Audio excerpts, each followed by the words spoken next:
Dua perempuan gila.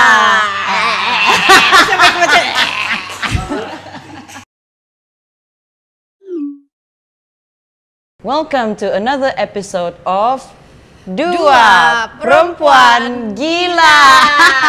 Itulah bodoh, salah di tengok kamera. Situ bako tengok situ. Okay, by the way, episod kedua ini saya rasa macam sangat memberangsangkan. Terima kasih kepada follower kami. Lajunya kami dapat 2 juta follower. Wow, 2 juta guys. Iya, terima kasih dan kami juga menerima suggestion, recommendation dan feedbacks daripada kawan-kawan. Apa tuh ini? Thank you. Apapun itu feedback, buruk kah, baik kah, kami tetap terima juga sebab itulah, begitulah kita boleh improve kan. Yeah. So one of the things that one of the feedbacks that we got was that too many topics in one episode. Jadi dia terkompres terus banyak gantung. Terus kita pun struggle macam mana mau kompres. Macam mana? Oke. Kita struggle. Kita nyari. Tidak. Kita bebas bercerita. Oke, boleh. So kita ada guest. Iya. Wow. Ada guest kami. Kami ada guest yang pertama, and we are so excited sebab memang ini podcast masa kita bikin tuh eventually memang inilah plan dia supaya ada guest. Hendaklah kami dorang saya gila, dorang bercerita kan. Mau juga invite orang gila lain. Saya pun gila lah nih. Iya. Macam gila juga lah sebab so today ambil ini lah nih kan ADHD. Sekejap saya intro untuk Pak Isra. Kami punya guest. Ya enggak kejap topik dulu topik. Kau nih belum topik sudah guest. Anu kan. Jadi kesinambungan yang kenapa kami mau cerita feedbacknya terlampau kompres tuh kan. Jadi kami learn the lesson and we are going to try nyari kita satu topik je lah begitu, satu topik.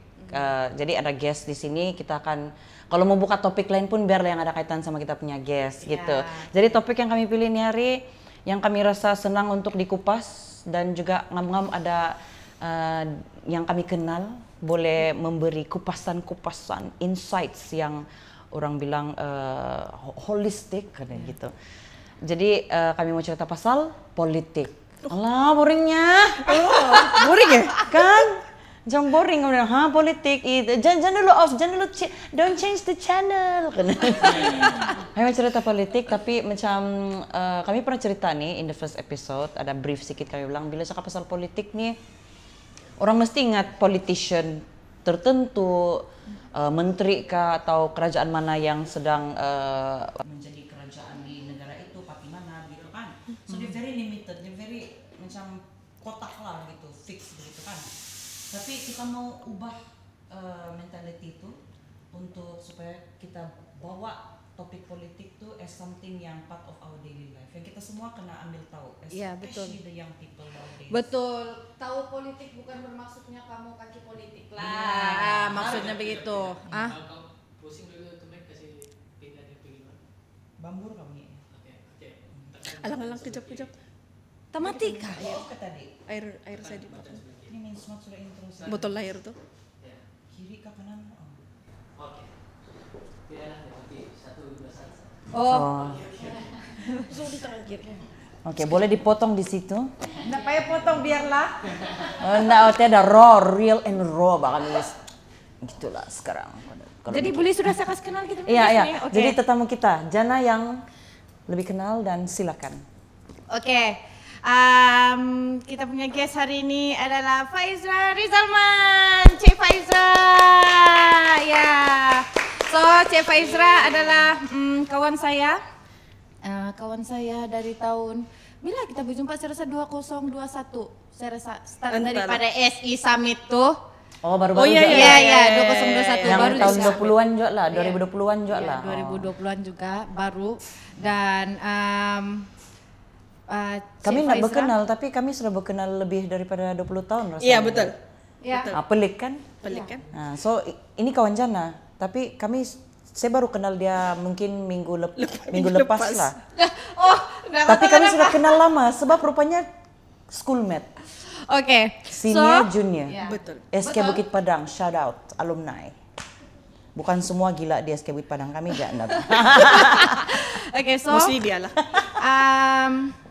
Faizra is kawan saya yang memberi inspirasi kepada saya. Oh. Hari itu kau cerita pasal saya kan, kau cakap saya macam hebat tuh saya. Sekarang saya coba nasib lah. Oh, rupanya kau tumpang orang punya. Iya, iya.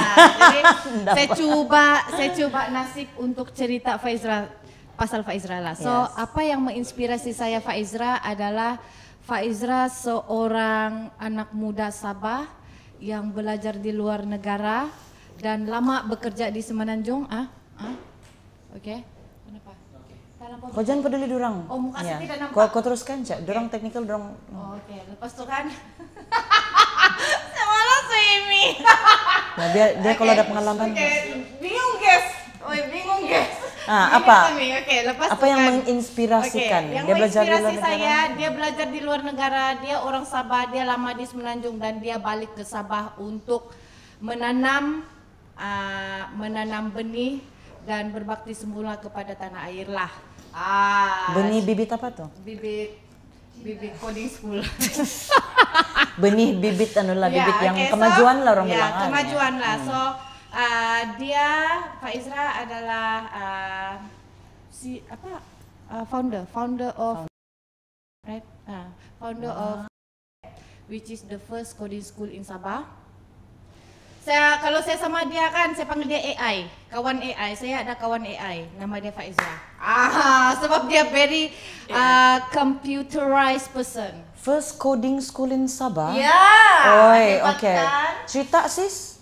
Sebab coding ni kan macam especially after COVID. It's terus on the rise kan.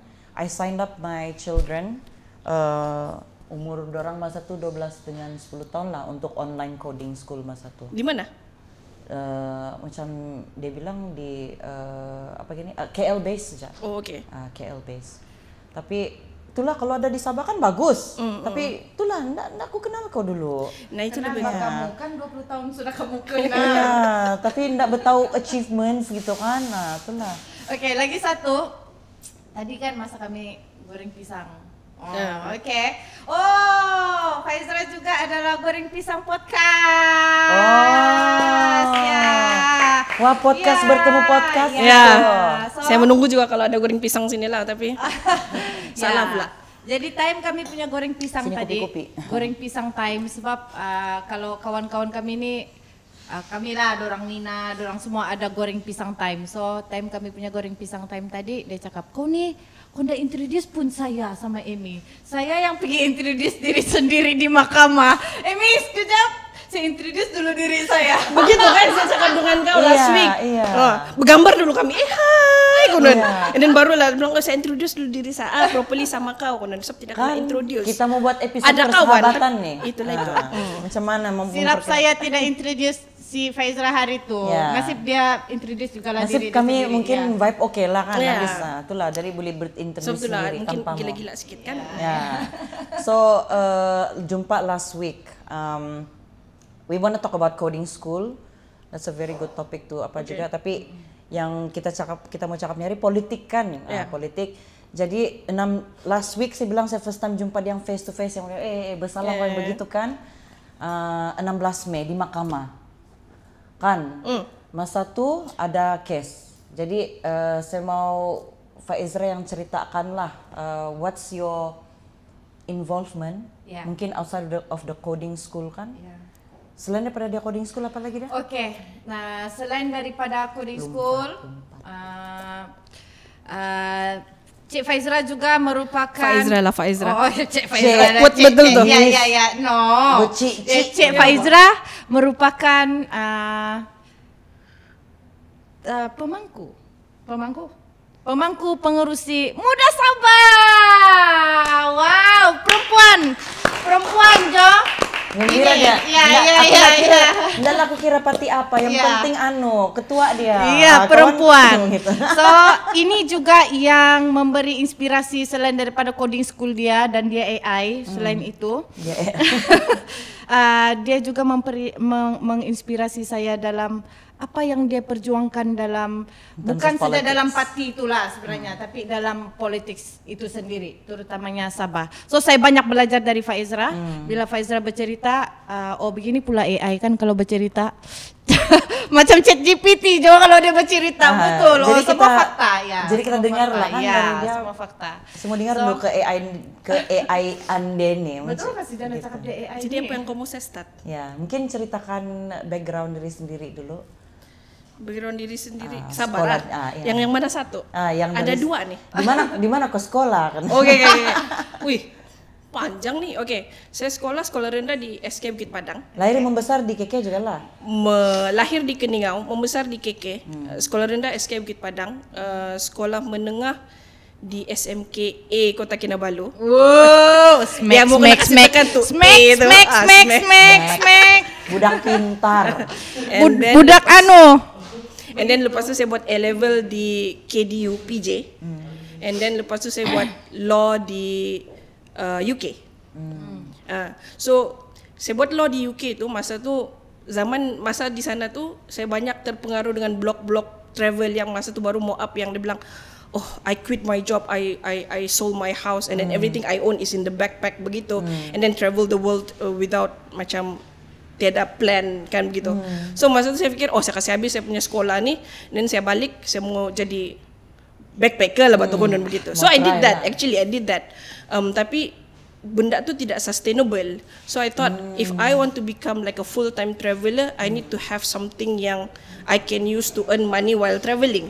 So then I self-taught myself coding. Coding? Yeah, coding, how to code. And then lepas tu I sign up for a boot camp 3 months in London. So I went back to London to complete the 3 months boot camp, and I came back and I started my career as a programmer in KL. Ya, so masa tu okay lah, saya belajar sekejap, saya kerja sekejap, ada cukup duit, and then saya travel lah ni. So I refuse to have any commitments. Tidak mau ada kereta, tidak mau ada credit card, everything. So the idea is to actually travel the world. Yeah. But then when you started your career, ada sudah kerja kan, then dia slowly macam terkubur. Yo, tapi sempat jugalah aku dan saya lah. kerja, saya pergi jalan, begitu. And then cuma dah sempat kasih dia jadi full on. Tidak sempat, ya. Lepas tu saya tidak dapat juga keep up saya punya blog tu sebab terlampau busy kunun. Ya. So in 2018 kau jadi corporate slave. Ya begitu. Itulah itu. Okay. So and then fast forward 2018 I decided to 2017 begitu, as a programmer I have this selain daripada saya punya full time job, saya boleh juga buat macam freelance, buat projek orang and everything semua. So lama kelamaan itu kan saya rasa macam terlalu banyak sudah projek, saya tidak boleh buat untuk diri, saya tidak boleh buat sendiri sudah. So I want to outsource to other programmers. Then masa tu saya terfikir, if I give these projects to my fellow programmers in KL, macam I know how much they earn because I earn the same kan, and or maybe more begitu. So I wanted to give the same opportunity to my fellow programmers in Sabah. But then when I found out all these talented programmers in Sabah, they're all in KL sudah. Jadi saya bilang jadi saya bilang kalau begitu macam mana lah di Sabah ni, diorang tahu kan ni coding ada programmer ke tidak. So then that's how it started. Macam saya bilang maybe I should start my own coding school in Sabah. And when I told my friends di KL, saya bilang, saya mau buka coding school. Saya punya kawan-kawan bilang, kau stay je lah di KL. Saya fund kau begini. But then saya bagi tahu, if I want to set up my own coding school, I want to enter this entrepreneurial journey begitu. Entrepreneurial world. Yang itulah itu. Susah sebut. Sebut. Melayu dia pun susah. Jadi saya bilang, then I want to do it in my home state begitu. So I came back in 2018 lah. So I came back. Masa tu very naive, very orang hopeful. Bilang, yang macam sebab di KL macam you've seen how much the ecosystem, the tech ecosystem grow bah. So bilang I can do the same, and I know people, and I know how it's done and things like that. I've experienced it begitu. So I came back, and then saya bilang saya mau buat begini, and then I met a few people, some people in government. But then bila dorang tengok saya kan, apa yang kamu buat ni? Saya buat coding kursus coding 3 bulan. And then lepas tu I can match them with jobs and everything bla bla bla bla. Tengok, kau siapa? Dia bilang. Saya bilang kau tidak Google saya aku dan pasal di KL, di KL saya Kenal aku. ya, pasal di KL sebenarnya saya sudah I've done a few like macam workshops, I work with a few people, so I have my own macam professional. Yeah. So jadi saya bilang, so saya bukan start from zero lah, from in that sense. Jadi saya datang sini kan orang macam they don't bother to look at your past achievements di KL or apa. Dorang tengok ke perempuan saja. Perempuan siapa ini konon gitu kan? Kau siapa boleh dapat kerja kayak ini? Boleh gini-gini kan? Saya bilang, okay. Ini orang memang tidak tahu apa-apa. And in other departments bila saya jumpa dia bilang, And this was in 2018. 2018. Oh, 2018. welcome to Sabah. Ya. Sebab masa tu baru saya realize, boleh anu kan? Boleh. Bebas. Boleh. Bebas. Okay. Shit konon. I've made a mistake. Begitu. Yeah. Sebab bila dorang bilang, ada orang cakap sama saya, dia bilang you are ahead of your time here. So masa tu lah baru saya terfikir yang macam, do I want to continue this dream or just wait for them to be on the same page with me, kita sama-sama ada this apa, then baru saya buat. So in 2018 baru kan muda lagi pun lagi kan. Jadi saya bilang okay, saya start dulu lah, saya buat, I show how it's done, and then obviously you want to work with me after begitu kan. So saya buat lah 2018 2019 ada sudah ada bunga-bunga dia tu. 2020 COVID. Berpikir lagi kau ngam ke jalanku ini. Aduh, konon begitu. 2021 baru start balik. Then I have to start everything from scratch. So sampai hari ini lah. So itu saya punya story kah? So you have a physical school? I have di Sutra Avenue. Okay, nanti kita share dia link gitu kan ya. Because it's something that I want to look into juga. I didn't finish because I have time management problems. I would subscribe things online and then forget about it and then expire sudah ala bodohnya 1 bulan sudah di email. Iya, tapi kalau online ni kan ada orang cakap sama saya, dia bilang kalau kalian everything pun online, ada resources semua betul. Tapi bila benda tu free ataupun benda tu online kau macam murah kau macam yang nantilah begitu. Ya, you take for granted. Tapi kalau macam kami, granted it's expensive. School, you have to meet with the teachers, you have to meet with instructors, you have friends yang also want to learn coding the same with you kan. So macam kau ada tu yang macam motivation semangat lah buat betul. And it's just 3 months for us lah. Jadi itu yang pasal coding school. How did you get involved in politics? Or why? How dulu lah? How? Is it? Okay, 2021 juga. It's because of PKP 3. So I'm a business owner kan. So in I think June 2021 that was my trigger point lah. The PKP ketiga. I remember this very clearly sebab when back then the Prime Minister bilang we have to have another PKP just for 1 month because masa tu case mau naik belas ribu sudah. Jadi dia bilang everyone has to go back to apa semua tu kan. So I told my team, saya bilang kamu bersabar sajalah 1 bulan ni. Hopefully bila itu number of cases dia turun, kita boleh back to normal. And then in just 1 month tu, I can see my team semua, diorang punya motivation down. Kerja ndak siap apa semua. Kita pun business tiada sudah 1 tahun kan, tapi you still have to maintain the company and all. Jadi kita bersabar sajalah. So when I ask my team, kenapa kerjaan tak siap? Dia bilang, bos, saya betul-betul saya tahan sudah duduk di rumah. Saya mau masuk office. Bolehkah saya masuk office? Dia bilang. Saya bilang, tak boleh pasal PKP. This is for your own good juga. Kau bersabar sajalah. So at that time, saya bagi assurance kepada saya punya team, kamu bersabar 1 bulan ni, hopefully everything will go back to normal after this. Kan? But that didn't happen end of June. Sebab Prime Minister masa tu dia bilang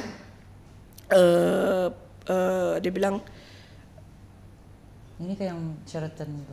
Bukan Sheraton, I think it's 2022 kah? No, it's 2020. Saya tidak tahu sudah lah tu. Yeah, most people they yang my kawan-kawan semua most people because of Sheraton, but me is different. So Prime Minister bilang masa tu dia bilang kita tidak akan kasih end ini PKP selagi ini case tidak. Yeah. So to me at that point as a business owner, this Prime Minister has no connection has no plans at all how to end this thing. Kita sudah SME punya business owner and a new one like a new business, we are not eligible for any financial help at that time. Betul. So kamu survive pun kau survive on your own sudah. So habis sudah dikurik mana-mana kau kurik lah kan begitu kan.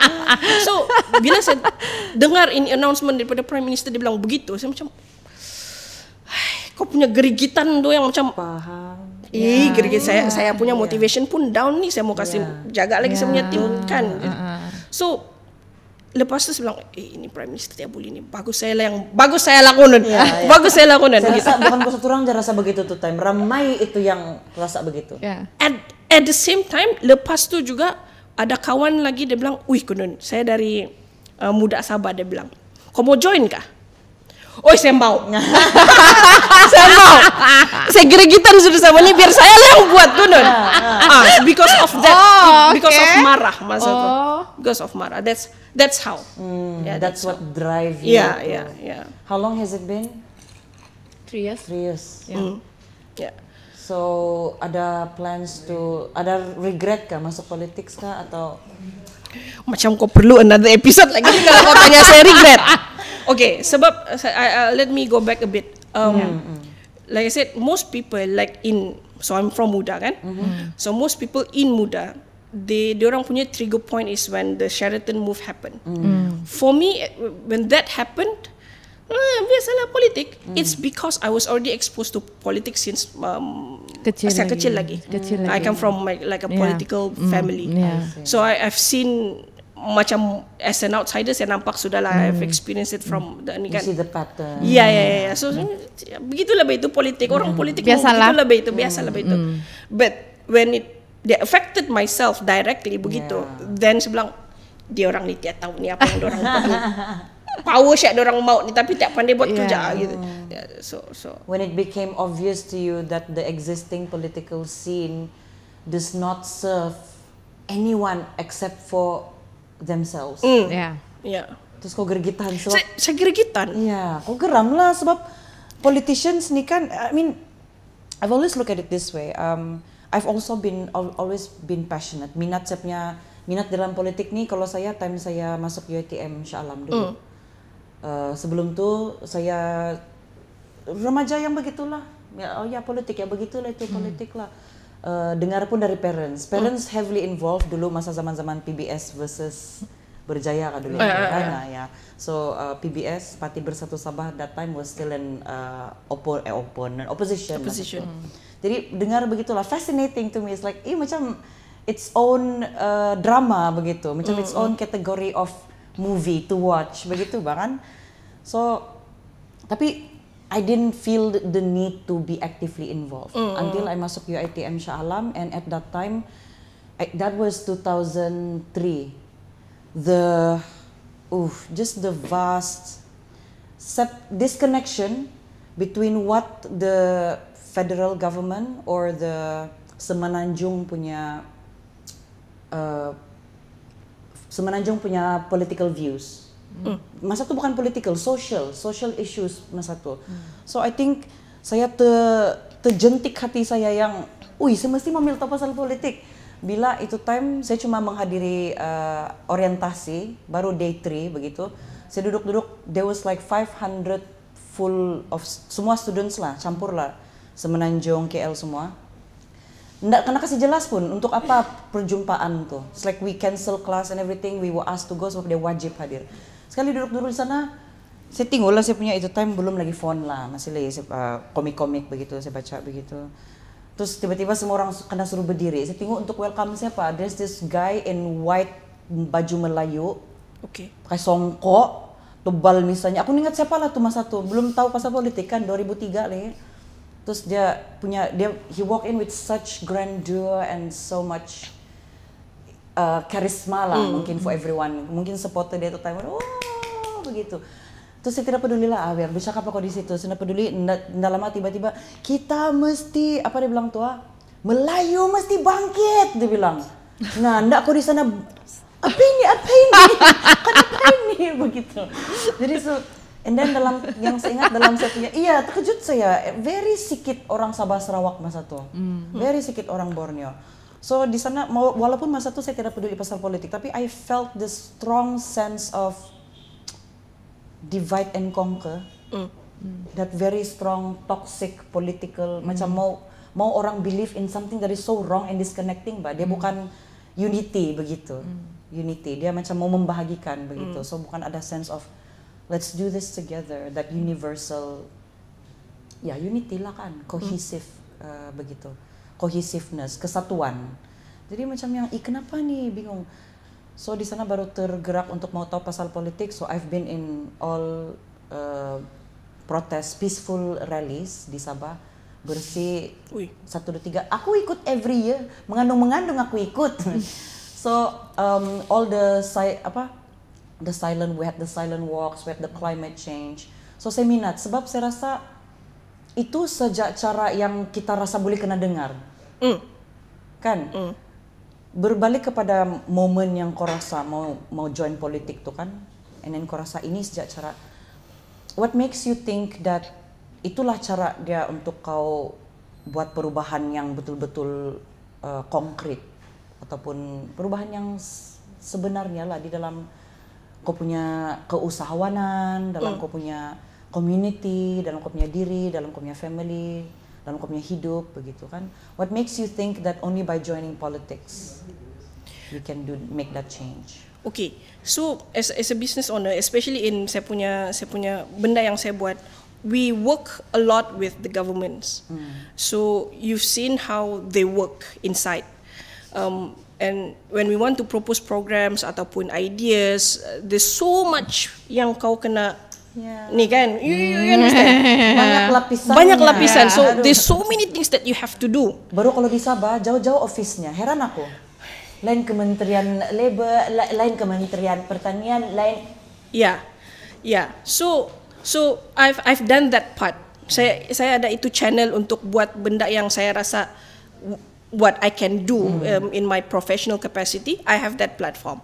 Tapi kalau macam politics, they give you another platform to voice out directly what you want to say, and then to criticize the government begitu. Well, okay. That I really want to get into. We feel so much fear around criticizing the government when the very gist and core of a democratic society is criticism. And a government should be open to criticism. Betul. Tapi kita sini sudah normalize budaya yang toxic. Ya, yang kau ikut sajalah apa dia cakap. Baru-baru senang kerja. Ini sharing saya, cerita saya. Oke. Bapak saya sakit kan. Jadi adalah YB datang. Dan tiba-tiba bapak saya tanya begini. Ini YB, tahukah kau bukan sokong dia? Dia tanya, ini YB, tahukah kau tidak sokong dia? Tahu, patutlah dia tidak peduli kau, dia bilang. Terus apa yang saya cakap begini, saya tidak kisah dia tidak peduli saya, sebab saya cari duit bukan pun melalui dia. Saya punya program semua bukan pun melalui dia, semua dari federal. Saya usaha sendiri.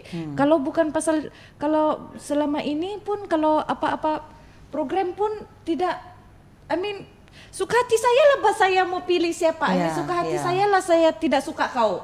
Saya tidak pun orang bilang tidak suka kau bukan maksudnya kau saya tidak suka kau. Oke, saya tidak menyokong kau. Oke, saya tidak menyokong kau. Oke, it's okay. Tapi dalam masa yang sama kau sebagai bagi saya lah kau sebagai wakil rakyat kau tidak boleh tolong ini orang tidak sokong kita.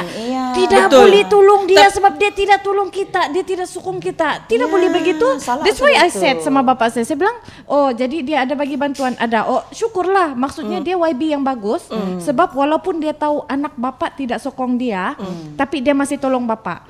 Itu YB yang bagus. Oke, so iya betul juga lah. So saya tidak saya tidak risau kalau dia tidak tengok saya pun. Saya cakap begitu, saya tidak risau dia tidak tengok saya pun sebab saya punya program tidak pun melalui dia. Saya tidak pernah minta dia apa-apa. I mean kalau dia mau bagi, saya propose, dia bagi, tidak juga saya meroyan di Facebook. Ini YB tidak tolong kita, bla bla bla bla. Tidak. So ini yang apa nih kalau kau tidak sokong saya tidak mau tolong kau. Begitu yang I mean yang bikin kita rasa berat untuk bertindak lah ya, kritik the government yang sepatutnya begini sebab kalau kita nampak melawan kita nak tolong. Itu juga yang the point yang bikin kita sebab rasa kita semua sudah normalize benda yang salah lah. Iyalah. Macam kita normalize benda begitu. Yeah. Kalau mau minta tolong kalau mau itu YB tolong kita mesti undi dia time party. I think we all forget, kita semua lupa yang sebenarnya politicians nih, government nih, they living on taxpayers money. Betul. Yeah. Kita yang bos sebenarnya. Betul.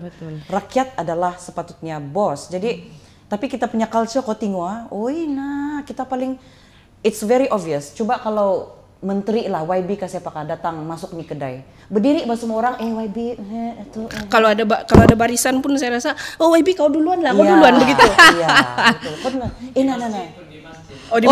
Di masjid. Sama di church pun begitu. Kalau ada YB kau yang di datang, depan dah paling dia depan dia duduk. Seperti yang paling depan tuh. Padahal dia yang paling lambat datang. Sepatutnya double standard kan nama dia tuh. Kalau yang begitu. Itulah betul pasal macam itu kan memang begitulah betul kita punya style yang macam kalau YB sejak datuk sejak kau macam suruh lah kau di depan begitu. Ada orang yang nak tunggu. Saya paling gergitan tuh macam tolonglah boleh kah kalau sudah kau tahu pukul 10 tuh event, pukul 10 lah kau sampai itu lambat sudah pada saya. Kan kau sampai lampu 9.45 sepatutnya. Tapi kadang-kadang kalau event pukul 10 tapi postpone sebab YB sampai jam 11. Aduh. Itu puas itu, iya. YB mau datang. Tampal dulu nih jalan raya. Kita kasih bagus dulu nih jembatan. Begitu. That's why saya bilang, saya pernah terfikir Tori. Saya bilang coba kita kasih normalize begini. On the dot, kalau bilang kita start pukul 10, kita start sejak dia datang lambat, dia datang lah dulu kita teruskan sejak tuh. Betul. Itu sepatutnya begitu. Iya, sepatutnya kan. Begitu, ya. Tapi itulah kita punya ini budaya kan sangat tepu sudah orang bilang tabal betul di DNA kita kan. I think if we want to change it kan. Susah saya kasih tahu. Sama sajalah. Apa sudah topik kamu sekarang nih? Boleh kita cakap politik. Oke, bebas sudah. Mau cakap apa? Kami sampai nih tetap terconnect tuh. Oke, mantap. Memang kamu memang tidak. Oke.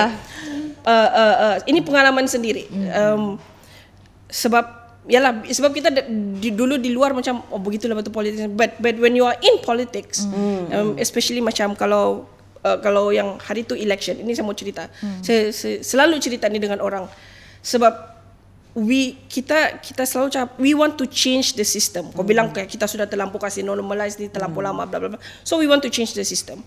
So bila kita bertanding di Kota Marudu 2022 tu yang PRU 16 kah tu? PRU 16. Kita sudah cakap kita tiada duit. Muda tiada duit. Sebab masih muda-muda kan. Belum sempat lagi mengumpul tu kekayaan gitu. Okey, normal lagi tu kan mau jadi kandidat. Itulah betul. Okey. So bertanding di Kota Marudu, kita ada sedikit fund. Dan kita sudah tahu kita berhadapan dengan community yang memang sudah 60 tahun yang memang tepu dan kalau mau undi mesti ada mau kasih. Ya. So imagine lah sebagai pengarah pilihan rakyat pada masa itu saya lah. Hari-hari saya berhadapan dengan orang yang datang pergi pejabat, mana sudah tu puan pengarah. Kenapa Pakcik? Begini dia bilang minta duit. Aduh. Pakcik, sorry lah tapi kan kami ni memang tiada duit. Dia bilang, kalau tiada duit macam mana saya mau undi kau? Begitulah Pakcik. Berapa puluh kali kau dengar begitu satu hari? Aduh, tolonglah 14 hari tu campaign sepanjang masa tu saya dengar saja sampai saya kena marah. Belum lagi yang macam tiba-tiba ada satu hari dia datang, dia bagi kertas di depan saya. Apa ini Pakcik? Senarai nama. Okey, apa kau mau saya buat sama ni? Ini semua kita punya pengundi nih.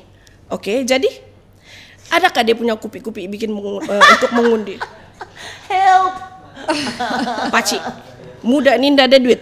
T-shirt saya boleh kasih. Tapi pun banyak di belakang itu ada orang sponsor. Tapi duit tiada. Mana kau punya calon? Saya mau cakap sama dia bilang, mana boleh tiada duit macam mana mau mengundi? Saya bilang begitulah. Pakcik, saya bilang, kalau saya bagi kau 100 pun kau memang, katalah saya bagi kau 100, saya bilang. Kau akan undi kami kah? Undilah, dia bilang. Bukan di sebelah tuh pejabat satu lagi tuh nanti kau sama juga kau pergi minta. Yalah itulah, dia bilang. Kita tengoklah siapa yang bagi dia. Alamak. Tapi ini betul lah. Betul. Ini memang berlaku. And then saya cakap lagi, okay. In another, sama juga campaign yang sama, orang lain saya cakap, kalau saya bagi kau 100 nih boleh, kalau kau bagi tahu saya 100 nih boleh tahan 5 tahun, saya bagi kau sekarang. Saya boleh kasih kau sekarang 100. Kalau ini 100 ringgit boleh tahan kau 5 tahun. Tidak boleh kan? Tidak boleh. Jadi kenapa kau minta saya ni 100 ringgit sekarang? Sebab apa yang kau mau ni YB buat nanti adalah untuk perubahan for the next 5 years. Tapi diorang tidak nampak yang itu. Diorang nampak kau kasih dulu 100, baru kita boleh bincang mau undi kau kah tidak. So saya berhadapan dengan 50 pengundi yang 50 tahun dan ke atas. Saya bersabar. Paci-paci kan? Bolehlah. Sebab benda tu sudah terlampau lama dengan diorang. Ini culture kita di Sabah, dia bilang. Sudah. Culture. Macam mana pula kau tidak mau kasih? Sudah. Kenapa? Sudah. Itu memang benda yang kau mesti mau kasih, dia bilang. Culture kita di Sabah, dia bilang begitu. 50 tahun dan ke atas. Itulah kita tidak pernah maju, angkol. Tapi yang paling merisaukan saya masa itu adalah yang buat saya kecewa masa itu. Bila umur 20-an, saya pakai vest. Baru keluar dari hotel pagi-pagi. Kita dari parti muda kah? Iya, konon. Kamu ada bertanding kan di sini? Ada, konon. Ada duit kopi-kopi kah? Saya tengok dia. 20 tahun, bah. Orang muda kot. Sebelum tiada, konon. Oh, apalah, konon. Kau bayangkan, 2-3 orang approach saya minta duit. 20 lebih tahun. Perasaan saya masa itu, saya bilang, wah. Boleh kan ya, sempatkah saya tukarnya selagi saya masih hidup? Culture pula tuh. Macam mana mau tukar tuh? Jangan 50 tahun. 50 tahun dan ke atas kau boleh terima. Memang inilah orang punya. Tapi yang orang-orang 20, baru nih, Betul. kalau itu yang sudah di dalam pikiran orang, sebab dia begini, orang punya bapak pun akan cakap, siapa yang bagi kau itulah yang kau pangkah. Begitu bah. Siapa yang bagi kau banyak itulah yang kau pangkal. Lepas tu nanti kau pergi rumah sebelah lagi kau minta lagi. Jadi daripada didikan bapak dorang yang sudah, bapak dia kali yang cakap culture tu. Itulah anak dia begitu mungkin, tapi itu adalah situasi yang sebenarnya kita sekarang melawan. Kita ni melawan arus nih sekarang nih. Kita ni melawan arus, melawan culture. Ada lagi satu yang saya paling tidak suka bila orang cakap. Apa? Ambil saja. Kita mau undi siapa? Sukati kita lah. Ambil tu pun kalau boleh, kau jangan pun bagi nasihat begitu, ambil saja. Tidak patut begitu. Betul. Sebab itu saja pun kau sudah mengkasih biasa tu benda. Betul. Benda tu normal. Betul. In the first place benda tu tidak sepatutnya berlaku. Betul. We obviously we have a very long way to go kalau kita mau change orang punya norma, and then like you said just now kan, Faizra cakap banyaknya tebalnya lah layer-layer, lapisan-lapisan ketahian yang kita perlu limpas kalau mau ubah culture ni kan. Itu Kota Meruduk. Nah, bayangkan. Itulah, di KK pun sama, sama di Malaysia lah, semua lah. Jadi tapi sampai bila kita pikir begitu kan, sempat kan ya, will we be able to see it in our lifetime, nampak perubahan ini kan yang kita mau nampak nih kan. Tapi apa yang kau mau nampak sebenarnya, I feel like we have been talking a lot, not just in this podcast lah, in this episode, tapi in general. Kita tahu sudah betul bah, bercerita banyak sudah betul tentang apa ketahian dia kan, tentang apa masalah dia. Masalah dia, isu dia sekarang, it's shitty, because orang yang in power or in the position to make decisions berkaitan dengan negara kita adalah orang-orang yang reput seraba otak dia, reput seraba jiwa dia. Dia punya otak sekarang dia mau bikin duit saja. Yang penting dia boleh survive dia sama 7 generasi anak-anak dia. Tiada sudah tuh orang bilang disconnected, jauh sudah betul terpisah sama apa yang betul-betul kemanusiaan yang paling basic, yaitu take care of each other instead of competing with each other. So we need to bring back itu mentality yang kalau kita satu orang saja yang bebas, kalau kita satu orang saja yang senang, tapi orang lain susah, kita pun susah sebenarnya. Faham kah? Macam tiada guna kalau saya satu orang saja bebas, tapi the people in my community ramai yang tidak bebas untuk pilih gaya hidup, tidak bebas makan, tidak tahu dari mana mau cari, begitu Pak. Mau cakap something yang orang betul-betul honest pun takut, sebab kita cakap tadi budaya yang takut mau kritik government, sebab salah sudah pemerintah. Jadi, tapi saya percaya at least kalau ya pun kita rasa mau give up, sebab benda ni macam yang punya banyak lagi perubahan, banyak yang kita perubah, sedangkan yang kau cakap tadi orang muda pun begitu tepu sudah tu budaya minta duit baru mau undi begitu kan. But I think I'd rather die knowing that I'm doing something about it, like what we are doing. I know ada orang bilang yang sudah bising aja kamu, penat-penat aja kamu beraktivis di situ kan, sama juga begitu juga tidak juga perubahan. Ya tapi at least I'm doing something about it, daripada saya terima saja nasib, biarlah semua orang susah, biarlah kita pun tersusah begitu. Dia kan nggak payahlah berubah. Saya punya Kita ikut je cara minta duit begitu. ada macam macam kawan saya lah, kawan saya. Dia bilang macam mana nih kita punya apa nih, kita punya jalan raya pun macam biasa lah, kita punya jalan raya pun di kampungnya nih, kita punya jalan raya pun tidak bagus lah, sekolah beginilah kita mau buat perubahan nih, kita mau buat perubahan begitulah konon. Terus kan dia cakap begini, kau ingat orang tua-tua nih peduli ke jalan raya tuh, kau ingat orang tua-tua nih peduli ke dengan sekolah tuh, dorang tidak peduli itu semua, yang dorang mau tahu ada duit aja. Terus kan saya terdiam, saya tidak dapat jawab ini, saya tidak dapat jawab kenapa kawan saya boleh cakap begitu. But it's true, but apa yang dia cakap tuh betul, orang cuma peduli duit, this is the reality. Sebab, ada satu komen kan, kita belum tercerita lagi pasal 16 Mei, masih ada apa kan kawan-kawan, berapa menit sudah? 40. Ya Allah. Oke, terus saja. Nyari bebas kan. Pandai-pandai lah dorang edit tuh. Oke, 16 Mei. Jadi sekarang kita tahu kita punya passion, Faizra punya passion, kita punya passion pasal politik ni adalah kan. Guys, tadi itu introduction tadi ya, yang 40 menit itu introduction. Ini sekarang baru masuk isi yang pertama. Poin yang pertama. Kami mau cerita pasal 16 Mei sebab benda tu baru berlaku last week. Jadi kami rasa benda tu masih baru. And we were both indirectly involved juga. Sebab kami dua-dua ada hadir di situ pada masa itu, along with about 200 plus people lah kan, dari observation mata kasar lah. 200 lebih orang datang pada 16 Mei baru-baru nih, yang last week nih di Kompleks Mahkamah Kota Kinabalu untuk perbicaraan case di antara Persatuan Undang-Undang Sabah Law Society dengan Kerajaan Malaysia. Cerita dia nih, Sabah Law Society have appealed to the court. Dia sudah minta mahkamah awal-awal untuk mau present judicial review poin-poin yang menunjukkan Kerajaan Malaya sebenarnya masa agreement tu kena sign. Kerajaan Malaya tidak membayar ikut apa yang sudah dipersetujui 50 tahun lalu begitu. Jadi ikut rekod 47 tahun royalty minyak Sabah tidak dibayar ikut apa yang sudah dijanjikan, yaitu 40%. So Sabah Law Society, benda ini sudah lama sebenarnya. We have heard about MA63 punya advocacy kan. MA63, the Malaysian Agreement 1963, yaitu perjanjian ini untuk background. Saya rasa banyak kawan KL yang tidak faham kan situasi kita. So ini untuk pemahaman kawan-kawan KL juga. Kawan-kawan KL sama kawan-kawan Sarawak ada datang kepada, I hear this, they say, kenapa kamu di Sabah begitu tidak pandai bersatu, dia bilang. Coba kamu macam kami di Sarawak bersatu sikit, dia bilang. And then kawan-kawan KL pula tidak faham, apa yang Sabah mau? Sabah mau keluar dari Malaysia, tapi ada juga yang bilang tidak mau keluar, tapi mau MA63. Jadi pemahaman yang cetek tentang the unique and complex history about how Sabah became part of Malaysia.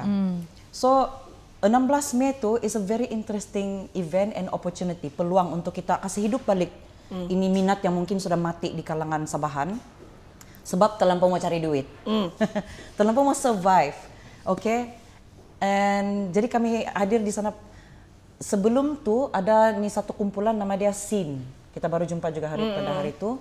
Sekumpulan anak muda yang kami baru nampak pada 16 Mei itu yang sudah buat, dorang tolong buat poster, dorang buat images, guna Canva, infografi, share di social media untuk bagi tahu 16 Mei ada nih kejadian. So kita pergi di sana ramai-ramai untuk show support, dia bilang. Jadi aku pun memang former aktivis kan, dulu selalu ikut bersin dan lama sudah ada, mari begitu, excited lah anti nih. Jadi saya pergi, saya pakai saya punya rungus parios skirt, atau kawan saya pakai sirung dia. Nasib saya masih ada nih kawan satu orang, shout out to Juliana, yang masih lagi ada minat begini, walaupun mama sudah.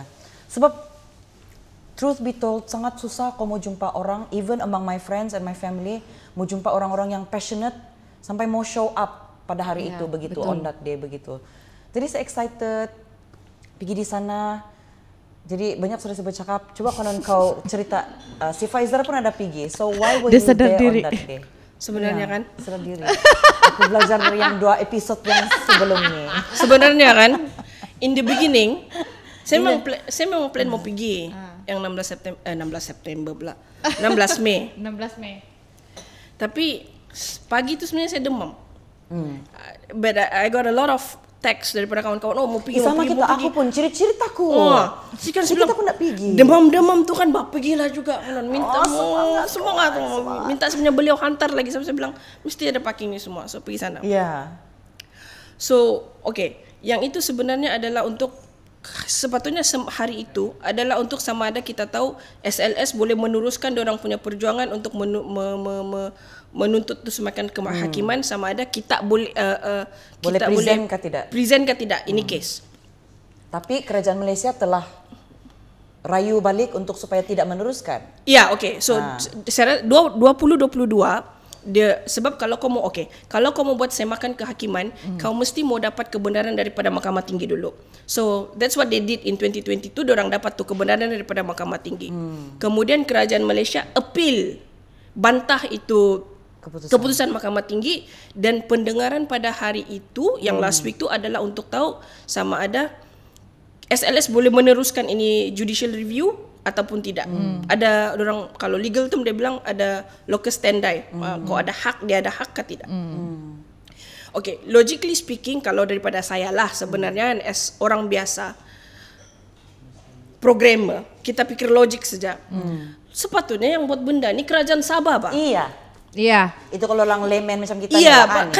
Kenapa juga si LSS ni mau buat? Iya. Patutnya yang mau buat ni benda semua patutnya kerajaan Sabah. Itulah kita punya logik. Betul. Tapi tidak, Pak. SLS sudah buat bagi pihak orang Sabah sebab this is a public interest punya issue. And it has been a really long standing. Ya. Terlampau lama sudah tidak apa-apa, jadi SLS gerak lah gitu bagaimana? So I thought the case was straightforward. Itu hari kita mau tahu boleh ke tidak saja. Siapa tahu, astaga. Bila start itu sejak tu pendengaran, orang bilang sebab saya di luar. Kita lah tuh. Kita lah tu. Di luar kita. Saya di atas yang galeri, tidak boleh masuk. Tidak boleh masuk. Jadi saya di luar yang tu galeri mahkamah yang tu. Dia orang bilang konon kerajaan sebab tiba-tiba kerajaan Sabah intervene ini case. Dia intervene, saya ingat dia mau kerjasama. Saya ingat dia mau jadi sebahagian daripada tu SLS untuk sama-sama membalas ini apa yang dari together. SLS dan kerajaan Sabah vs kerajaan Malaysia. Sekalinya SLS versus kerajaan. Saya bilang, kenapa kita Sabah versus Sabah ni? Iya. Apa yang sudah terjadi? Kau nak bodoh kah begitu? Saya demam tambah demam tu hari. Macam gimana logik dia ni? Saya bilang. First dia punya red flag yang pertama sudah yang kau cakap tadi itu kan. Ini SLS dia mau present ni benda yang very Sabah punya jiwa bah, Sabah punya nadi bah. This MS6, all our rights enshrined in the constitution we want to review. Wow, this is a very Sabahan thing. Logically the one leading the forefront that day should be the state government. Betul. Betul. Dia yang patut di sana bawa Ya, bendera 40%, terus kita sokong-sokong di situ. Di sanalah kita mau nampak semua pati-pati Sabah nih yang lain-lain kamu punya mau tuh. Di sana kita bersatu, kita kasih tengok di situ. Sebab ini bukan pasal parti politik. Betul, Sudah, Bah. betul. Sudah, Bah. Sepatutnya muda di situ, GRS di situ, SAPP di situ, Pakatan di situ, DAP di situ, semua kita staff pun di situ juga. Betul. Sama kali gitu parti KDM tuh. KDM Di ada, situlah. Warisan ada, Iya. APKO ada, STA ada, USNO ada. Memang rentas politik lah Bani sudah nih. Kan, ini heran aku tiba-tiba itu ada wakilan kan, state government kan, iya di luar mahkamah kami perlu kami tidak dikasih masuk. Habis aku terang-terang pakai yang ada statement. Memang kau tidak boleh masuk lah. Tidak boleh. Dihalau aku polis. Di situ kau berdiri, di situ kau dia bilang. Jadi di luar kami kenapa nih ya, kenapa? Terus tiba-tiba dalam makan si mau guna propetem kan juga kalau di sini nih Jeffrey Kitingan sampaikan, dia sampaikan datang dia 2 jam lebih lambat daripada dorang Yong Tekli, dorang Madis Tanggal semua tuh kan. Terus sekali 10 menit jadi di dalam dia keluar balik. Betul. Jadi kami di luar ini kami nggak tahu apa-apa. Sekali time rehat sudah keluar dorang kasih tahu, apa benda nih gitu. State government lawyer. Tapi kejap. Lawyer tuh pun bukan dia federal lawyer kah? Apa maksud kau federal lawyer? Federal government punya assigned lawyer. Tidak. Maksud saya kan sepatutnya kalau hal-hal ehwal negeri gitu kan, Sabah ada dia punya lawyer lah. Kita punya state AG. State AG. Ya. Apa AG-nya stand? Attorney General. Attorney General ya. Kita ada. Tapi itu yang lawyer yang mewakili kerajaan Sabah pada hari itu bukan state AG. Dia adalah lawyer yang dilantik untuk mewakili kerajaan Sabah. Siapa yang lantik dia? Dia bilang kerajaan Sabah yang lantik, takkan saya yang lantik kau. Jadi itu lucu. Enggak, mana tahu si state AG sejak Kalau state AG yang lantik pun it's actually the state government lah yang Sabah government lah yang technically akan lantik, begitu Bah? Because I see a statement somewhere state government bilang itu bukan Tidak. kami punya stance dibilang. Kitingan yang cakap begitu, itulah betul bikin lucu. Oke, I was dia di atas tuh kan. Bila dia sudah start, dah lama macam 10-15 minutes, tiba-tiba Kitingan keluar. Saya kan, dia mau pergi toilet lah. Nggak masuk balik. Lepas itu dia tidak bercakap, dia tidak bercakap pun dengan media rasanya. Sekejap. Adalah But sekejap. things yang tidak make sense. Yeah. And then lepas itu the next day baru kita dapat apa? Dia bilang, bolehkah kita cakap nama tu lawyer? Bolehkah? Tengku Fuad kenal pula tuh di news pula tuh. Oke lah, ya lah, mana lah tahu sudah disebut nama orang lain, tidak boleh pula kan. Dia bilang Fuad tidak sama vagina.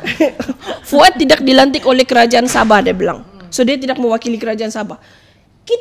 Jeffrey Kitingan, timbalan ketua menteri Bah. Iya. Kenapa pula dia boleh? Logically, program. Logically speaking, takkan kau pergi masuk mahkamah. Oh, saya mewakili kerajaan Sabah. Iya, enggak juga dia suka-suka. Anda juga suka-suka, kamu boleh tangkap Bah. Banget dibunuh kah? Itulah Bah. So, dia bilang saya mewakili kerajaan Sabah, besoknya ketimbalan ketua menteri bilang, oh tidak, dia tidak mewakili kerajaan Sabah. And then kan yang kita dengar dari orang yang ada di dalam masa itu kan, saya dengar dari Datin Fazar Arif and her husband Joe Samad, they were inside also. Masa dia keluar tuh dia bilang, betul-betul tiba-tiba masuk bah si lawyer ini, si Tengku Fuad masuk, and then dia with such grandeur and yang dibilang inilah this whole thing doesn't make sense, siapa SLS, mereka cuma busybody, dia bilang benar-benar begitu yang apa nih, of course orang di dalam kan marah bah dengar begitu, yang how can you simply label people punya intention. Sebab bila kau pikir balikan, sebab diorang tiada reason yang kukuh pun untuk intervene masa tu. It was really weird and stupid and it doesn't make sense and they don't have a good reason to do it. And now we're all in a limbo. Kau tahu apa saya takut? Benda ni akan sengaja dikasih confuse kan. The outcome that day tiada outcome, tiada ada result. Besok hari ini 24 hari bulan. Hari bulan Mei baru ada dia bilang, which is 1 week after. Ya, tapi online sajalah. Tapi online. I think they will create this confusion supaya tidak create itu semangat membara-bara untuk orang berkumpul mengkali ya, because I think that day Dia orang tidak expect orang akan berkumpul begitu ramai. They were FRU was dispatched, all the police, they were apa. Ramai orang berkumpul sebenarnya tidak pun intensi mau buat kecoh, mau can, mau begitu kah. Cuma semangat mau tahu solidarity result saja ramai-ramai. pun. Ya, solidarity, yes. So, yang saya takut adalah benda ini akan sengaja di-confuse kan, supaya lama-lama orang malas sudah mau paham, and we forget about it, and we sweep it under the rug again. Saya kesian. Lagi another 60 years kita begini. Entahlah. Saya kesian, bukan. Woi, Kalau saya, oke lah. Saya kan tidak datang sana. Saya tidak datang dan saya tidak. Oke, saya ada nampak si Amy punya. Oke, mari kita sama-sama pergi 16 Mei, bla bla bla. Itu saya ada nampak. Tapi bila saya kerja, saya lupa pula hari ini 16 Mei. Jadi saya tidak dapat datang. Tapi the result is, saya rasa macam saya malu. Sabahan. Sorry to say. Memang. Bolehkah saya tukar tempat lain? Pernah dulu kan bila saya Dikecam terlampau, nih, itu kita kasih highlight dikecam dia. saya terlampau muak dengan kita punya politik Muak nih. is the Saya right word. muak macam kok gali pun ada, macam kok jijik kan sampai saya bilang kan begini. Oke, kalau saya dibagi pilihan untuk bertukar kewarganegaraan, saya pilih 2 antara Filipina ataupun Indonesia. Planet Marik. Filipina ataupun Indonesia, sebab kan saya tidak dapat, beginilah, saya malu Sabahan. Kenapa? Bila Sarawakian cakap begitu, kamu tidak boleh bersatukan macam kami. Which is true, and then you don't have an answer for it. Macam mana? Sebab Actually kan we do, we know. Yeah. The reason why we are like this, that we're so messed up and tidak pandai maju-maju, is because it's the same people on top of the jadi mountain. ini maksudnya Same people. kamu tidak boleh deny yang kami ini tidak boleh bebas bersuara. Di mahkamah pun sudah nampak rakyat biasa yang pergi tuntut hak sendiri. Lepas tu kerajaan sendiri lagi yang tidak menyokong kamu. Ya. Jadi kan menyokong Bukan kamu tidak dan menyokong, kita. dia tentang. Iya, lagi. dia lawan lagi kita Sabahan untuk minta kita punya 40%. Walaupun saya tidaklah sangat sorry Mi. Saya tidaklah sangat yang 40%. Saya tidak begitu sebab that's why saya cakap, saya sudah muak, saya sudah Faham, saya banyak sudah orang malas. begini Jadi kan rasanya. saya bilang 40% tuh kalau minta memang tidak sampai juga lah sama kita. Biarlah itu. Kalau saya kan And this is the general sentiment that people feel. Yeah. Masa saya post video untuk promote itu semangat yang general kita dapat. Tidak payahlah tuh. Tiada semangat sudah. Ya, sebab tiada sudah. And the main reason why sama juga kalau sampai Sabah punya leadership saja, tiada lah itu. begitu ya. I feel okay, you can disagree with me on this one, but I think this is a general, this is a collective frustration. The state government needs to wake up. Bangun dan terima yang kamu, macam mana, people don't trust you.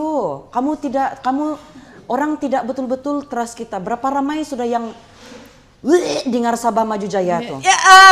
Tidak, saya mau tukar SMJ, saya mau jawaban. And disclaimer, ini bukan kita mengutuk tanpa sebab apa. This is the reality. Ini benda yang saya rasa kita perlu terima sebelum kita boleh move on betul-betul. Bertambahlah, saya tidak Sebab kena kawan nih. Saya rasa masalah kita sekarang nih masih lagi masalah yang sama. Betul. Because we have been so pretentious about managing things, fixing things, budget announce. Tapi buatnya enggak, sebab kita enggak urik. Dia punya giuk tuh benar sudah ini dibawa itu kapet yang kita ampai cantik-cantik dengan bangunan tinggi-tinggi. Oh, Sabah Maju Jaya sebab kita banyak mall dan banyak kondo sudah. Tapi masalah air. Kan, oke. Ada kan enggak boleh mandi, kita tinggal di bandar. Mandi 2 minggu, air kuning. Saya rasakan begini. Oke. Sabah Maju Jaya dibilang. Oke, bila kita nampak anak-anak muda sekarang ada sudah awareness lah. Ada sudah semangat anak-anak muda ini sebab belia ada sudah semangat untuk mau tahu lebih dalam pasal politik, and then dorang masuk ke dalam dunia politik, dan saya rasa macam Dewan Belia Sabah, Dewan Belia Sabah, saya rasa macam ramai Ada sudah nih harapan. anak muda, harapan yang boleh kita jadi pengganti ini. Tapi orang yang tua-tua nih nampak orang muda sebagai pesaing dorang tidak nampak itu sebagai perintis, begitu Bang. Dorang tak dengar lagu Hindia, hidup bukan untuk berlomba-lomba. Iya, jadi kan kalau kamu rasa kamu Hidup mau untuk pergi, saling melengkapi. I mean, kau pergi event community, I mean orang kampung kau lah, buat kampung kau, tempat kau lah kan, buat peresmian bla bla bla bla bla bla. Kalau kau rasa kau tidak panas, kau tidak tahan, sudah panas, jantung kau macam sakit sudah jantung kau, maksudnya di sini adalah kau sudah tua, Oke, saya mau tanya kamu. Inilah kau nih Dia bawa sudah emosi. host, Ya, saya sudah pas tiba-tiba habis kamu yang Oke. So kan, I mean, you have the same passion yang macam saya ada juga. Tapi I'm already sebelah kaki sudah di dalam ini benda. I'm doing my part. Alamak, dia mau rekrut kita nih. I mean, I can give you the link after this. Tapi apa lagi yang kamu boleh buat selain daripada bercakap dan doing your own part? Sebab the pattern yang I can see from both of you adalah apa yang kamu cakap tu, pemimpin kita adalah orang yang sama, yang kau dulu umur 10 tahun, dialah di atas, saya umur mau 40 sudah, pun masih orang yang sama. Masih berapa? Masih orang yang sama. Berapa musim sudah tuh? Entahlah mau 30-40 tahun, it's the same people. Yeah. Dinosaur sudah bah. So even when they started with a genuine macam intention yang bagus, masa dorang muda-muda when we were 10, now they have been in power for 50 years. Diorang sudah sedikit tua. Whether or not whatever it is yang they have in mind is still relevant to our people, like our current generation and the next generation. Kau tidak tahu sudah bah. Betul. Whether the intention is still there, the correct intention is still there, and whether apa yang diorang tahu tu, is it still relevant atau tidak. Because diorang sudah pass diorang punya limpas, sudah diorang punya expiry date bah.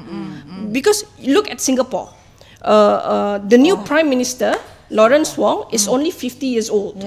So the previous Prime Minister, he took over when he was 50, and he said, if let's say we want to change the Prime Minister, it has to be generation yang baru. Tidak boleh orang dia ambil yang 70 tahun juga. So then you can see the new Prime Minister is 50. So dia still dalam dia punya prime lah, kau bilang kan. So apa dia punya mission yang dia mau buat for Singapore, it's something yang dia Relevan lah. is still relevant. So kalau orang-orang muda macam kita, masih muda lah, masih muda, kasih saja, tidak mau terlibat secara langsung dalam politics, then we are going to see the same people in the leadership. That's the reality. That's the reality. Terpaksa betul-betul dia mau rekrut kita. No. This is not bukan sebab saya pengurusi muda Sabah tidak. Tapi logically speaking, sebab saya I'm a programmer. I think everything by logic saja. Kalau kau tiada pelapis baru yang mau replace orang-orang di atas yang sudah TUA ni, they going to be there sampai dorang. Thank you. So the only way to do this is by making sure ada pelapis baru yang boleh replace diorang. Tapi macam mana? But the problem is now, Muda is trying to do that, I believe. But you see how many pemimpin politics. I'm not full time. Unfortunately, I'm not full time. But you see the full time politicians di Sabah ni, tak payah tengok jauh-jauh. Di Sabah ni, siapa yang umur kita, yang below 50, yang you can see, Syed Sodiq. No, di Sabah. Di Sabah. Umur saya. Yang boleh Rizal Densi. Yang boleh jadi the ketua menteri in the next 10-20 years. Siapa? Saya rasa si Azizul boleh nih. Yang full time politicians. Paksa Semua dia yang jadi kau begitu. sebut tadi, Syahrizal Denci, Azizul semua. Diorang bukan full time. We are not full time. We're doing this. But it's hard We are to- 50-50 because we're doing business. We are professionals first, and then we're doing politics because there are certain things in when we're doing our professional things yang kita tidak boleh buat. So you want to make the changes from the inside. Yeah. So that's why bila kau tengok balik politicians yang full time, siapa yang boleh buat sebenarnya? Siapa kau punya pelapis yang siapa kau rasa yang boleh jadi ketua menteri 10 years from now? Full time politicians. Full time politicians yang masih below 50 tiada. So that's our issue. We are talking about the dinosaurs, but at the same time we do not have any pelapis. Oh, kau suruh kami itu message dia suruh kita join. No. Join is bonus, and I don't mean only But with it's muda. true. I don't mean only with muda. You can do that in other parties as well. Get involved Get seriously. Yeah.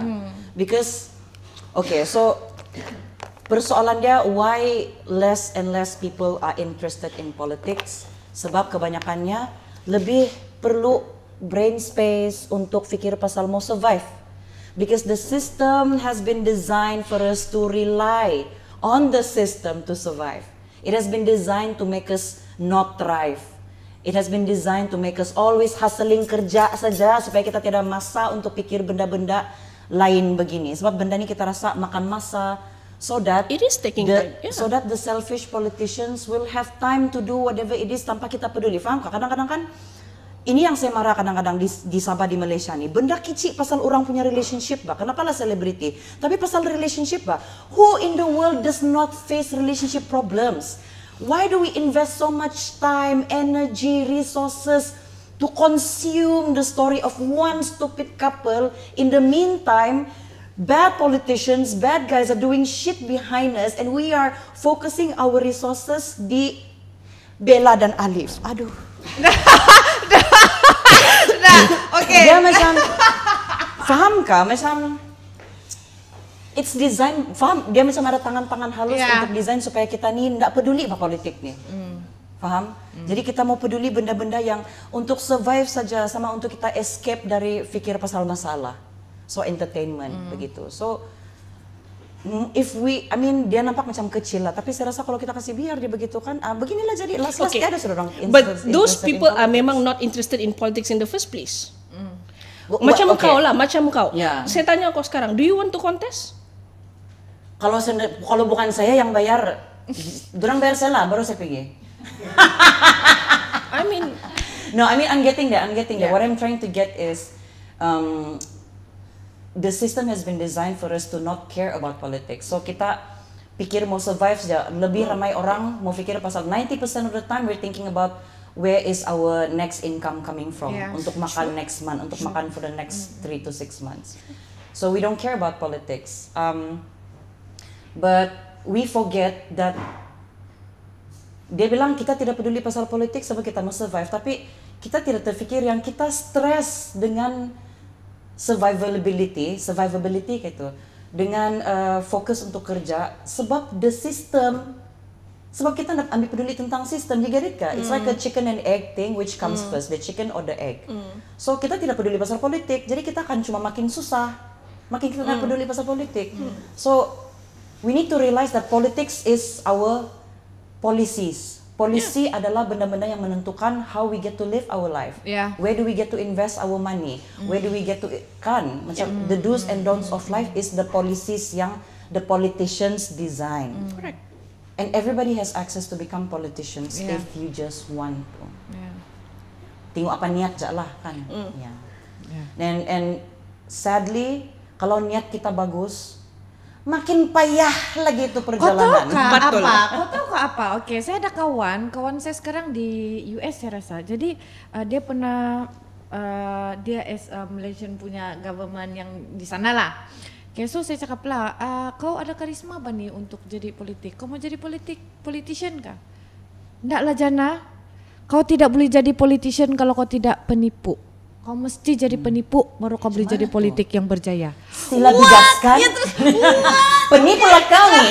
Masalahnya saya memang tidak pernah menipu, susah itu. That's why kita tidak maju sebab kita tidak boleh menipu. Saya rasa dalam politik mungkin. Tapi kan bila kawan saya responsnya begitu kan saya terdiam. Tapi sebab tidak salah juga tuh, betul juga sebab itu yang culture sebenarnya. Reality. Ya, culture sebenarnya yang kita nampak di sini lah. Mungkin di luar negara tidak begitu. Mungkin di sini ya sampai kita terbiasa, oh betul juga lah, sampai orang ada persepsi begitu. Jadi kan my ada friend juga cakap begini, dia cakap, Jana, bolehkah saya jadi macam kau? Kenapa? Saya bilang, sebab kau berani untuk bersuara. Saya berpikirkan di mana saya bersuara nih ya? Sebelum podcast lagi ya, dia cakap, kau berani untuk bersuara. Saya punya pikiran begini, kalau kita mau mengubah sistem yang ada sekarang, macam sistem politik kita di sekarang nih, kita mesti ada di dalam, baru kita boleh tukar. Macam, yalah, kau mesti mau jadi ahli politik dulu, baru kau boleh. You can't beat them, join them. Ya. So dia sudah ada di dalam tuh. Tapi dia rasa dia tiada keberanian untuk bersuara. Jadi for me it's satu orang rugi. sedang kali. Saya rasa itu rugi. Jadi satu kerugian untuk dia. Jadi saya cakap begini. Oke, kalau kau di sana, saya bilang, kalau kau di sana, kau ada pendapat kau sendiri. Tapi kau tahu kau punya rumah tuh tidak sependapat dengan kau. Tapi kau boleh cari cara macam mana untuk diplomasi ataupun lebih fleksibel supaya dorang nampak kau ini memberi cadangan, bukan membantah dorang, supaya apa yang kau cakap itu boleh diterima. Ya, sebab saya rasa bila kau di dalam, kau sudah ada jawatan di dalam, kau tidak gunakan itu untuk menyuarakan, sebab saya tahu dia sependapat dengan saya. That's why dia ada tanya saya begitu. Jadi saya rasa kau ada pendapat, kau tahu apa yang saya cakap ini betul, Mbak. Tapi kau rasa, oke, si Jana cakap begini, macam kau, Mbak.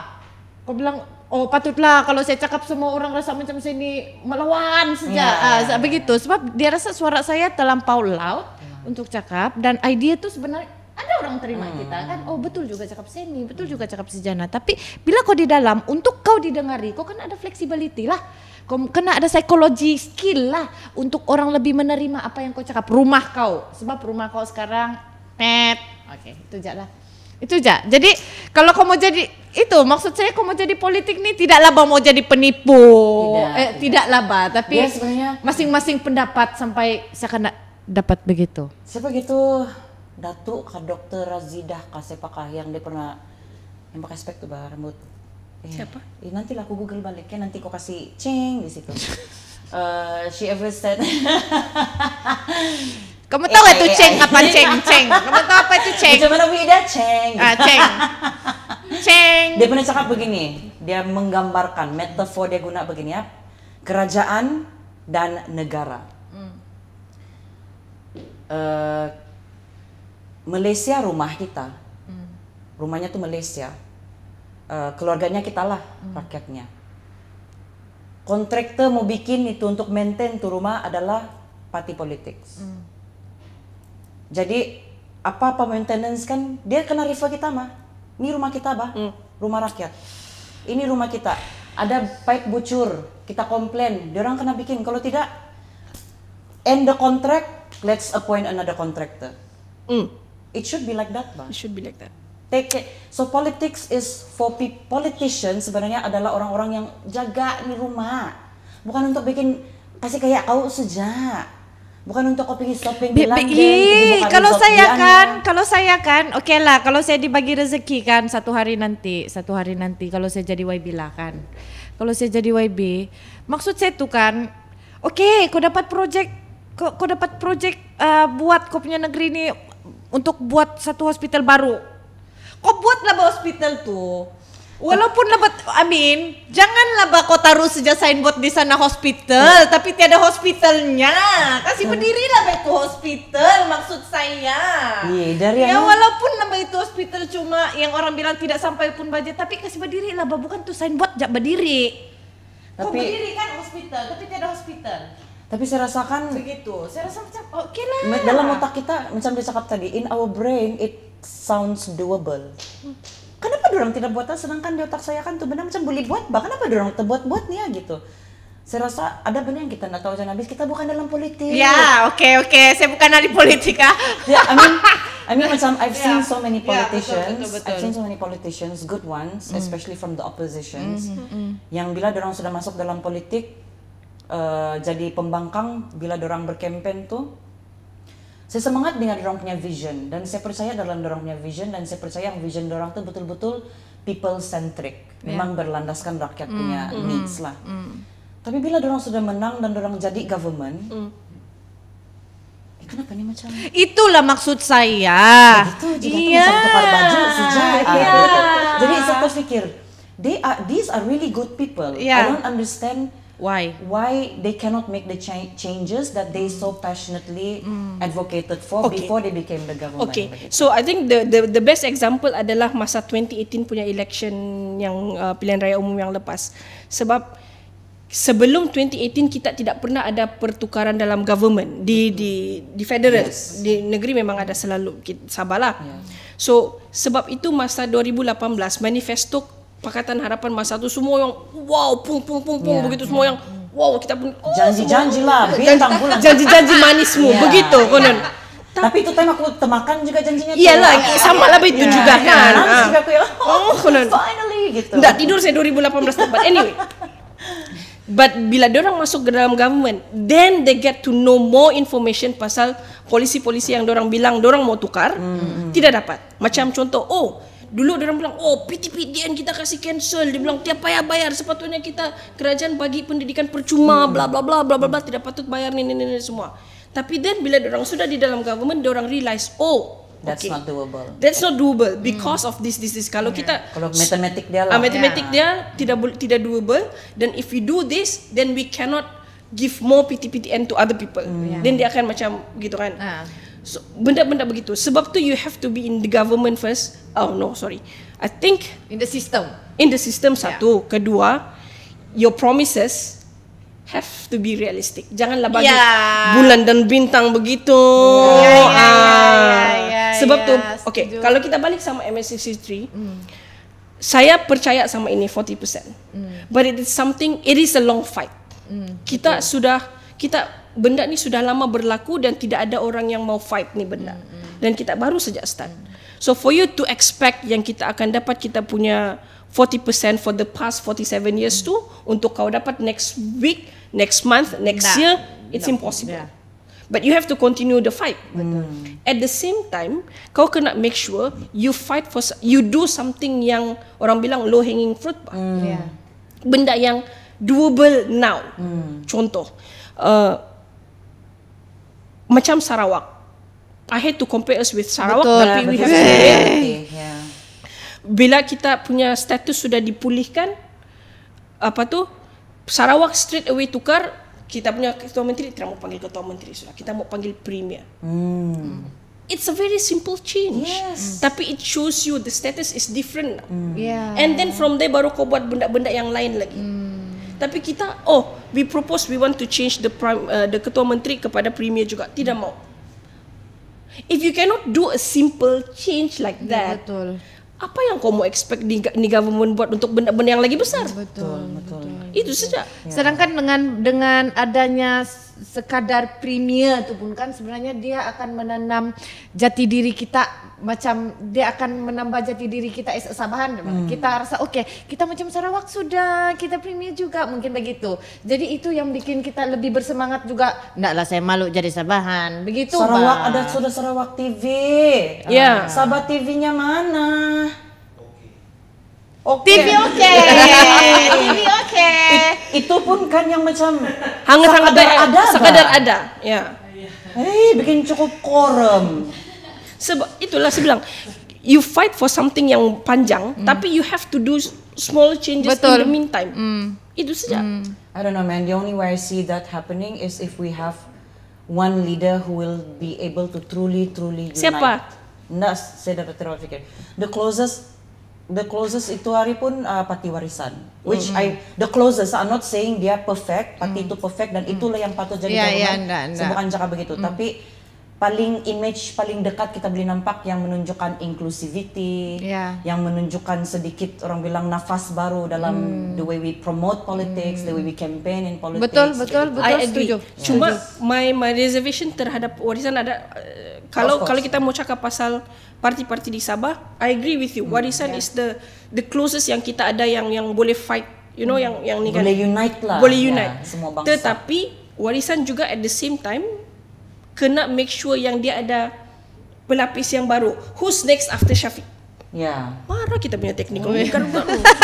Lama betul kamu nih dibilang. Oi, berapa menit sudah? Who's next after Shafi'i? 10 menit lagi, oke. 10 menit lagi. Nah, memang Tapi betul panjang. Oke. warisan juga kena make sure dia kena ada siapa yang selepas Syafi'i. Dia kena prepare untuk itu. Betul. Kalau dia orang boleh buat yang itu, so Syafi'i pun is in the same generation Betul. macam yang lain. So aku kena ada dia orang kena ada PUA. pelapis dia orang. Ya. Kalau dia boleh buat begitu, ini sebagai Sustain rakyat lah. Sabah, saya rasa warisan ada a good chance. Betul.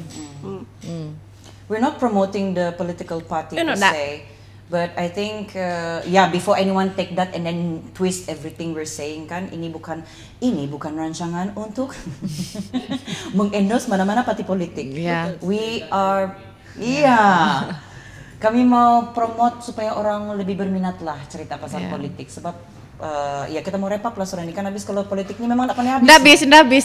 Camping kita 3 hari 2 malam pun tidak pernah habis tuh. Iya. Ya. Oh, kita lupa. Kita ada venue sponsor siapa? Apa? Lucas Only lah. Oh, venue sponsor. Ya, jual Emi. Macam mana lupa sponsor? Ayah gitu. Ya. Ya, yes. Sebagai orang yang involved lah, orang yang involved dalam politik, for me, kiranya orang muda yang aktif dalam berpolitik. Okay, saya pula sebagai netizen lah. Ya. Kementerian Netizen Sabah. Ini saya punya department. Yang selama ini macam si Jana cakap sudah menguap. We are not heard and seen by any mana-mana parti lah. Ya. Okay, aku ada aku punya POV sendiri. Yang politik ni kotor. Like at the end of the day kan, like macam orang di atas tu masih orang yang sama. Basically kita tak berubah apa-apa. Betul. Just orang yang berubah. Tapi di belakang dia, Culture-nya masih sama. Ya. you know lah. Ya. Di belakang dia macam mana kan. So, okay lah. Advice daripada Faiza orang yang aktif dalam berpolitik ya, untuk kita yang muda. Macam mana untuk ubah kami ni orang yang Muak sudah. dengan politik di Sabah especially. Itu yang kami cerita tadi tuh begitu. Oke. What should we do? Yes. Yeah. Yeah. Little doable steps. How Ya. do we start? Di mana? The first place. Komen di Facebook begitu lagi Pak. Oke, Oke. Faizra. Do you vote? Yeah, I The first step is actually to vote, and then Tapi macam dada sudah tuh sejak pekerjaan pintu belakang. yeah. Wah, begini bahati kam begitu lah ya. Paham. Ya. Memang sakit hati, That was so poignant. memang sakit hati, Ya. memang kecewa. Ya, ya. Tapi continue doing apa yang what you're supposed to do. Ya. Yaitu mengundi. Dan yang kedua, yang saya selalu cakap dengan orang-orang muda yang especially yang 18 tahun dan ke atas, get to know your politicians, get to know the calons. Janganlah kau saya undi insya-Allah ini. Tidak boleh. Yes. Get to know the story of your Get community. to know the story, yes. Yeah. And then bila kau vote orang yang kau vote tu menang, make sure buat kerja. Hold them accountable Yeah. daripada sana. So if they're not doing the job yang they're supposed to do, call them out. Simple as that. Call them out. Itu adalah yang saya rasa it will make a huge impact if we all just learn how to call politicians out. Don't just begitu lepas itu penat Yeah. sudah saya. I know you're tired, I know you're exhausted, kita semua. Tapi you have to continue doing your job. If you don't want to be actively involved in politics, that's the least you can do. Sebenarnya saya punya minat dalam politik ini memang sudah lama mati. I have to thank Datin Fazar Arif, co-author of the My Country and I MA63 illustrated children's book. So she bertahun-tahun sudah saya tidak mau komen pasal politik nih. Then she called me to be an MC to launch the book, which was in early May 6 kah begitu. And then di sanalah ada orang SLS and bagi tahu yang 16 Mei itu kami akan ada hearing, come out to support us. Baru saya kasih hidup balik. So I have been passionate, I have been tired, I have been exhausted, I have not cared for years, especially since pandemic. I'm like, you know what? No, actually selepas saya jadi after I was done being a journalist. It's like pergi jadi entertainment, pergi jadi social media influencer saja begitu. But when I was bila kena jentik balik begitu kan, and then saya nampak ada kawan-kawan saya, dua tiga orang aja yang bilang, mari kita pergi. Terus saya rasa terhidup balik. Dan bila saya pergi sana on that day, there were 2 young boys, 19-year-olds, who came there because they saw my video. And I was like, okay, this is why I do this is why I'm still doing this. Sebab sampai juga walaupun 1-2 orang begitu. Don't lose hope. Teruskan. Jadi yang di luar sana anak-anak muda, I know kenapa juga 18 tahun ke atas sekarang tidak mau mengundi. Sebab dorang rasa kalau dorang mengundi, dorang itu satu mungkin pasal dorang rasa kalau dorang mengundi dorang gila politik. Satu. Ini yang saya pernah jumpa lah. Yang kedua, dorang rasa tidak peduli sudah dengan ini semua, jadi dorang tidak mau turun mengundi. The thing is, saya tahu orang yang tidak mengundi di luar sana, kamulah yang suka kasih viral benda jalan rusak lah, itu minyak naik lah, ini begini-begini. Kamulah yang selalu komplain di luar sana sebenarnya, yang tidak mengundi itu. Tapi maksud saya sekarang adalah kalau kamu rasa kamu mau memperjuangkan, mau menyuarakan sesuatu, kamu kena fikir hak kamu yang pertama. Hak itu yang pertama adalah kamu mengundi atau tidak, itu saja. Kalau kamu mengundi maksudnya kamu ada hak untuk bersuara, itu maksud saya. So kalau kamu memanglah sabahan kau ada hak untuk mengundi, tapi hak sebenarnya itu kalau kau mengundi, kalau vote macam tadi, kalau kau mengundi and then kau punya credibility untuk bersuara itu akan lebih, inilah yang patut saya suarakan sebab saya mengundi begitu. Bukan kalau kau tidak mengundi, kau bersuara, it's like a menggonggong begitu, sebab tidak sampai. What is a menggonggong tidak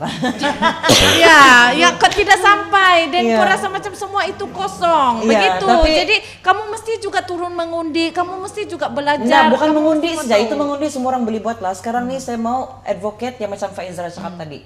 Call them out on their bullshit. Yang ketiga, start small. Kalau if it's too scary for you to call out your politicians' bullshit, start small. Call out your friends' bullshit, call out your family's bullshit, call out your employer's bullshit. If it's bullshit, call it out begitu. Sebab kalau satu orang saja yang call out kan, terus yang lain takut-takutkan yang, banyak komplain loh dia. Abis kau saja yang komplain, jadi shock sendiri begitu kan. And I am thankful for the support that I still get when people see me do these things kan, and orang bilang kan, saya support kau, berani kau. Saya tidak mau pujian, sini kau sama-sama kita. Let's show up together because it sucks to show up alone. And showing up in power matters. Begitu. The numbers matter. So untuk penutupan dia harap-harap kalau lain kali kita harap-harap macam saya mau Faizra macam organize bagi satu peaceful gathering begitu rally untuk kita orang bilang kasih jentik balik itu semangat sahabat tanah airku begitu Pak. Iya. Jadi bila kita dengar Sabah Maju Jaya itu kan enggak so kita yang malas aku dengar, enggak maju pun begitu. Kita mau bila kita dengar Sabah Maju Jaya itu kan kita rasa yang saya mau kasih maju, saya punya rumah gitu. Saya mau kasih maju keluarga saya begitu. Dan keluarga tuh when I say is that kenegerian. Saya rasa kerja kita kan sekarang untuk menyatukan. Untuk so all these politicians apa parti dorang pun they will have no power kalau bukan sokongan kita. Get to the people. Ini orang-orang yang kita perlu kasih unite dan padulilah yang tua-tua biarlah diorang rebut sendiri. Jadi kita ini kena unite untuk sama-sama betul orang bilang call out on each other's bullshit and strive for true progress lah. Bukan progres yang sekadar bangunan tinggi, banyak kondo gitu. Tapi tidak ada air. Nggak ada air, kuning airnya. Rusak gitu. Facebook kami, pasal balik-balik mati karan. Begitu kah? Jadi kita mau stop lah perasaan yang bilang belak, muak, malu, jijik. Kita mau kasih hidup balik itu perasaan itu reality dia kan. Jadi kita mau shift the mood to have love again for our country, for our state, for our Sabah begitu. Supaya kita nggak tahu macam mana lah, tapi I don't know, I see it happening in my head, it's doable. Tapi saya percaya kalau niat tuh kan, nawaitu tuh kan, intention tuh tulus mulus, dibilang kan, the universe, Tuhan akan make way for it to happen. Last Last. Itu last. Last tanya Faizra, apakah harapan Anda 1 minute saja? Harapan untuk yang apalah harapan? Netizen. Ya. Untuk yang sekarang nih, kita Ya. punya keadaan politik Ya. kita di Sabah nih, coding school kah apakah? Ya, harapan bebas. Harapan Berdasarkan pengalaman yang tidak seberapa, Ya. we still have a long way to go. And like I said earlier, everyone has to play their part. Kalau kamu tidak mau join politik secara aktif pun, please do your part. Dan bagi apa nih orang bilang, suggestion yang dan feedback yang membina. Mengkritik is okay, tapi pastikan kritikan itu juga datang Adalah untuk bersama-sama membina. dengan cadangan Solusi. yang solusi Yes. untuk kita sama-sama tengok Sabah ni Ya. maju di masa depan lah. maju dalam arti kata sebenar lah. Ya. Bukan maju signboard. Tapi untuk kawan-kawan yang berada dalam generasi yang sekarang ni, everything yang kita buat ni sebenarnya untuk kawan-kawan dalam politik dan untuk kawan-kawan di luar politik, sebenarnya whatever that we are doing now, it's not actually for us to apa ni, harvest ke apakah. Tapi it's for our children. Yeah. So if you are in politics, you have to set your minds right. It's a long way to go. It's a long fight. So But it's a fight worth fighting for. yeah, just do your part. Kemudian pastikan, hopefully when you are one day in power, you do whatever yang kau bilang you want to do for the rakyat lah. Oke, thank you. Oke. Oh, satu menit untuk saya harapan, oke? Harapan 1 menit untuk saya. Saya berharap anak belia yang layak untuk mengundi 18 tahun ke atas. Sebab saya tahu umur kawan-kawan saya 40 tahun pun orang belum pernah mengundi. Jadi saya tahu. Ya, saya tahu. Jadi 18, apalagi 18 tahun. So, harapan saya adalah Kementerian Netizen Wilayah Sabah. Saya lah. Kau lah menteri dia tu. Ya. Saya lah. JK. Saya punya presiden saya, oke. Saya berharap anak-anak di luar sana yang layak untuk mengundilah kamu, supaya suara kamu itu adalah kekuatan sikit untuk Nanti dong ditukar dari kerajaan Sukati. Jadi maksudnya ikutlah 3 tadi. Yang pertama mengundi, yang kedua kau tadi siapa yang kau mau undi, yang ketiga apa tuh? Call them out. Call them out. That's all. Oke, jangan lupa follow kami. Kami ada di Facebook, sudah. Kami ada di Spotify, kami ada di TikTok, kami ada di Instagram. 2PG, 2 perempuan gila. Thank See you all next for watching. episode. Bye bye. Till the next episode. Ciao.